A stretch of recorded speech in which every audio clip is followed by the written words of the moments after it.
Wa qala radhiyallahu, satu lagi ya. Ad-dunya tunadi ala nafsiha khitaban lirraghibina fiha.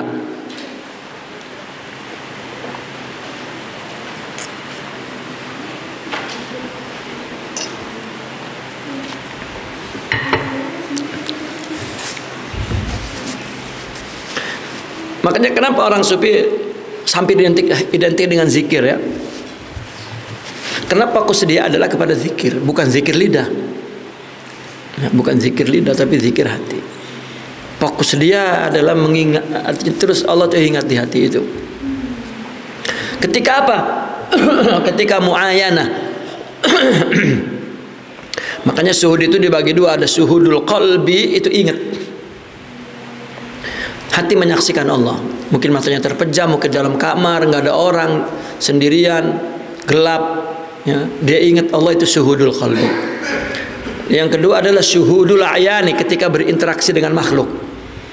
Dia melihat sifat-sifat Allah, afal Allah pada orang, dan dia ada dalam hadrah. Itu syuhud. Dan itu adalah akar agama, itu akar iman. Ya.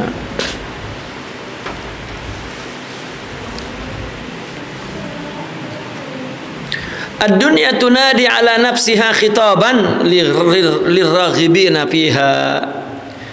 Sesungguhnya dunia ini adalah yang kita lihat zahirnya memikat gitu, sementara batinnya maka di kitab kimia usaha ada ya, kita membaca bahwa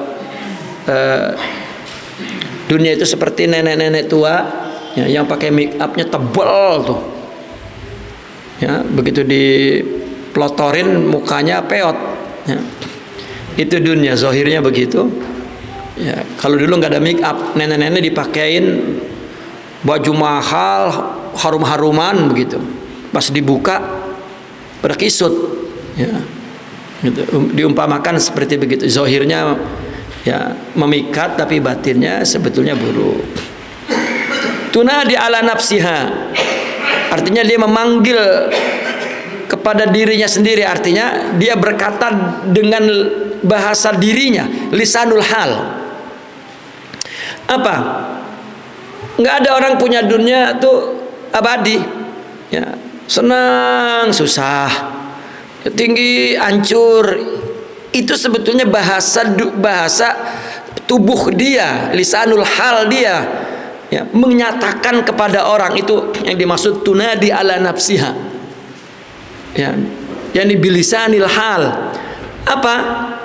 Kepada siapa? Khitaban itu dilontarkan panggilannya itu lirraghibina fiha, kepada yang mengingini dunia ya, orang yang mencintai dan berusaha dunia. Kita jangan salah paham ketika orang sufi berarti kita nggak boleh berusaha untuk dunia, bukan. Orang yang hidupnya untuk dunia gitu. Dunia untuk dunia, itu yang tidak boleh.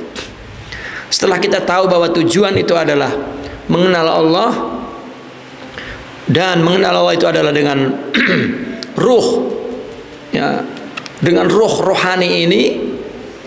Nah, setelah tahu bahwa yang lain sarana, carilah dunia 24 jam silahkan gitu. Maka lihat ketika Nabi di Mekah, orang memilih Nabi atau dunia, semua milih Nabi.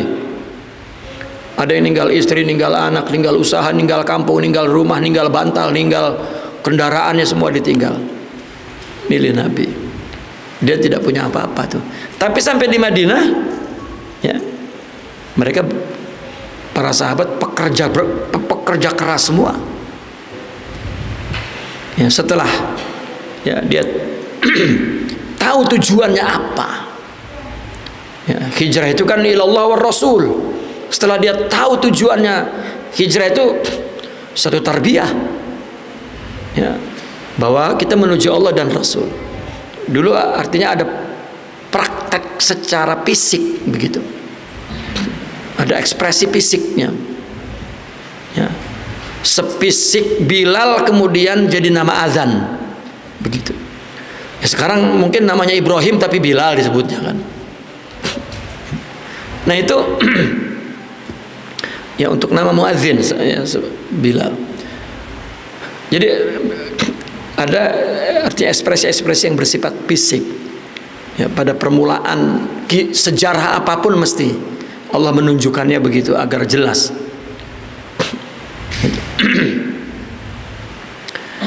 Ada istilahnya ismun al musamma, nama itu menunjukkan ya, artinya hakikat si pemiliknya. Nah, begitu dia tahu tujuannya Allah dan Rasul, ya maka ya Sayyidina Abdurrahman bin Auf ketika masing-masing sahabat ditawarin, yang punya bini 10 dicerain 5, dikasih satu-satu ke sahabat. Ya, semua yang punya tanah sekian diparo-paro oleh sahabat Ansor kepada Muhajirin, kecuali Abdurrahman bin Auf. Mau dikasih harta enggak. Dia nanya, aina suq, di mana pasar? Dibawa, rupanya pasar yang nguasain Yahudi ekonomi itu. Nah disitulah dia terus berbisnis. Gitu. Ya, bukan orang ketika belajar tasawuf menjauhi dunia sama barang-barangnya, ya, bangkrut hidupnya. Ya. Tidak ada praktek aulia, anbiya, ya. Tidak ada seperti itu. Karena salah memahami bahasa sufi simbolnya. Apa bahasa tubuh yang dikatakan oleh dunia? Ikhzaruni fa inni fitnatun wa khudhu minni zadal akhirati wamtathilu amrallahi lakum fi tarkikum iyaya wa'tabiru biman madha min qablikum minaz zahidina fiya wal mutamatti'ina biya wangzuru fi siyarihim wa kaifa dhahabu wanqalabu ilal akhirati az-zahiduna minhum bina'imin la yanqadi wa ahlul hirsi bihasratin la tanqati. Seolah-olah bahasa tubuh dunia itu mengatakan itu kepada orang yang mencintainya. Hati-hatilah kepadaku, aku ini ujian. Ambillah dariku untuk bekal akhirat. Ya. Mau banyak mau dikit, ya. Kalau pengen banyak akhiratnya banyakin, ya. Banyakin bininya, banyakin anaknya, banyakin nyari duitnya, banyakin, ya. Dan laksanakanlah perintah Allah kepadamu itu ketika kamu meninggalkan diriku.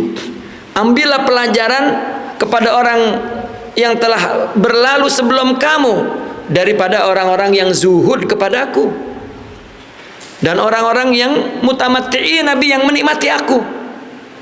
Lihatlah, wangzuru fi siyarihim, lihatlah perjalanan mereka, bagaimana mereka berlalu, ya, dan kembali kepada akhirat. Orang-orang zuhud dari mereka, ya, dengan kenikmatan yang tidak terputus-putus. Sedangkan orang-orang yang hubud dunia, orang-orang yang hirs, ya, orang-orang yang mabok dunia, hirs, yang tamak kepada dunia, bihasratin la tanqati, penuh dengan kekecewaan yang tidak terputus-putus. Orang kedua-duanya nyari dunia, tapi dia zahid, artinya dia ambil untuk bekal akhirat. Ya, sementara orang untuk menikmatinya di dunia ini memang untuk dunia. Orang, ya saya mah nyari halal aja susah, nyari haram aja susah, apalagi halal, boro-boro sholat. Padahal dia perlu untuk ketenangan batinnya, tapi tidak ngerti. Ya. Karena agama selama ini dijelaskannya adalah beban. Ya, beban.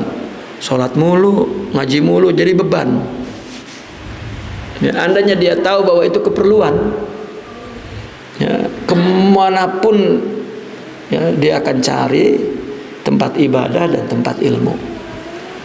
Kalau dia tahu bahwa itu adalah pertolongan Tuhan, kebahagiaan yang hakiki. Apalagi itulah tujuannya hidup itu. diciptakannya sebagai manusia. Ya, karena tidak ada kehidupan rohani, maka ya, tidak mampu bangkit melakukan ya, perkara-perkara agama, letih. Ya. Maka saya sering singgung, orang pulang kerja jam 6, ngaji jam 9, itu letih. Coba kalau diajak nonton jam 9, nggak letih. Ya, karena nggak punya bekal ruhnya, itu nggak ada. Nah kalau dibawa lagi untuk jasad, biar capek-capek nonton sama demenan pergi. Ya. Dan itu